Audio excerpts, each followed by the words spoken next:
Once upon a time there was an old fan that my granddad brought over. He said it was supposed to have came from the old war. The fan was an old rusty brown color and it reeked of gasoline for some strange reason. The light fixtures were very stained and brown and gave off a very dim light when turned on.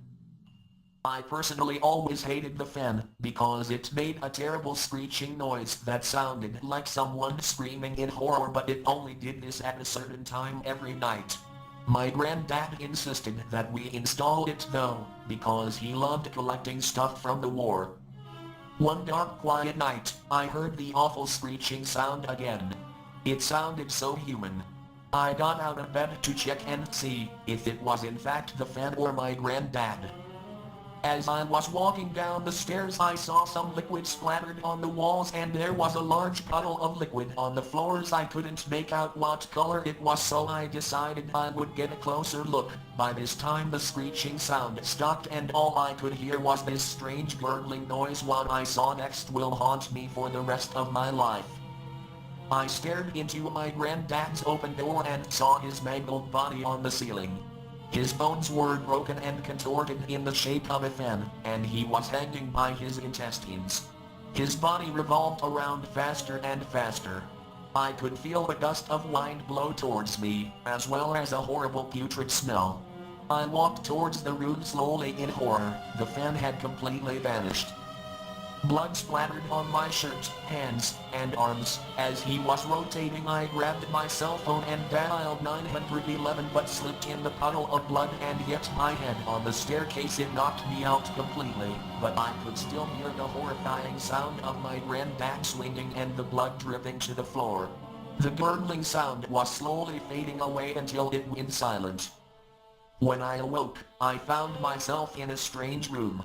The walls and door were an old rusty brown color, and the windows were so stained with brown much that I could not see out, but they let in a very dim light.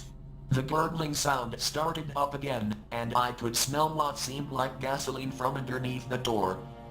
I got up slowly, walking to the door. The gas fumes were making my eyes water and hurt. I could barely see out of them. When I slowly opened up the door everything went silent. I walked into the room to find two heads hanging from the ceiling and their bodies contorted like fans above them.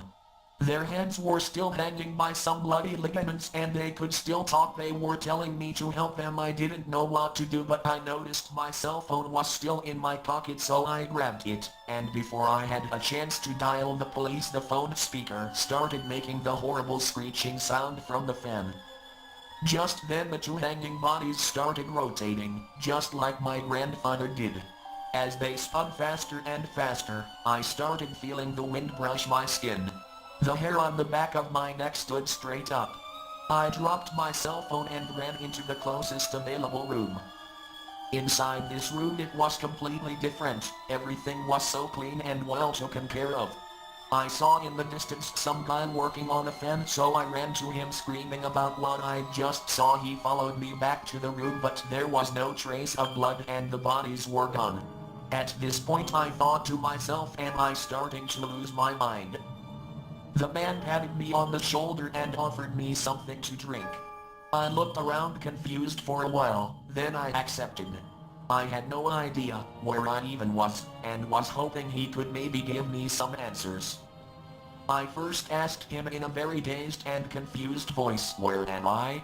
He replied, "You're in Las Vegas, Nevada, in an old abandoned shack. This used to be a prison from the old World War, but now we've turned it into a factory." I stuttered, as I said, "This can't be.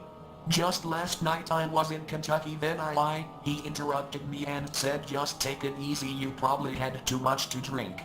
He then walked over to the next room and began working on the fan again. I just stared in wonder, looking at the fan and noticing it wasn't plugged in. The man gave me a grin. "You're going to be just fine," he said through his smile.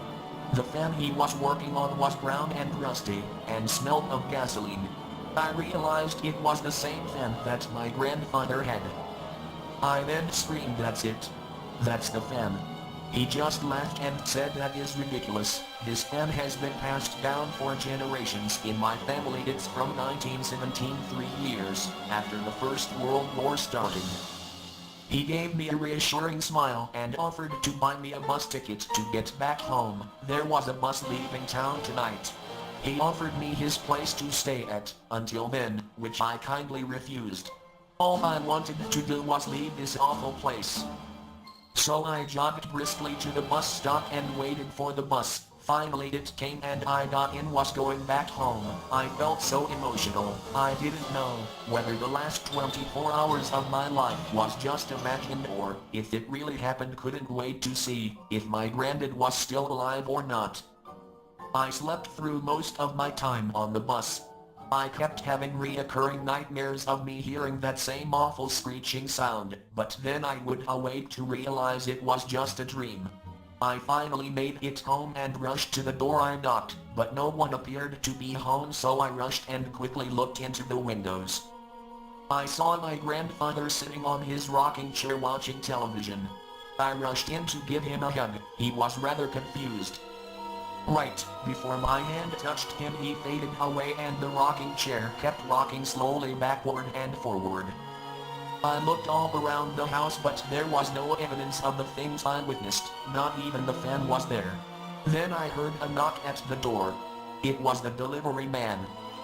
He said he needed my signature. I thought, this is strange, because I did not order anything, but I went ahead and signed for the package and told him to bring it in the living room. When he did, the front door slammed shut by itself. We decided to open the package together. On the top of everything there was a note. It read, to Dad, I am not sure why, but my son has recently suffered some sort of mental breakdown. He kept talking about going to your place, so I sent him on a bus. He should arrive soon. P.S. I sent the antique fan me and my son helped repair together.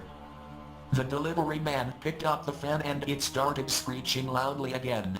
Then it cut off his arm and blood sprinkled out and formed a message on the wall. The message spelled out, you can't escape me. The delivery man passed out and I was left there alone. I could hear that awful gurgling sound again. I tried to run for the door, but I slipped on a puddle of the delivery man's blood and knocked myself out completely. When I woke up it was nighttime, and I was back at my granddad's house by the staircase. My heart was pounding and I was scared to death.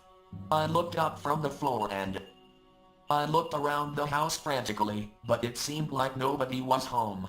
I was so confused. I heard a knock at the door suddenly. It was my grandfather. I rushed and gave him a big hug. He hugged me back and kept telling me to calm myself. You won't have to worry about him anymore, he told me. We just got news that he hung himself on that old fan you both worked on. Rest in peace.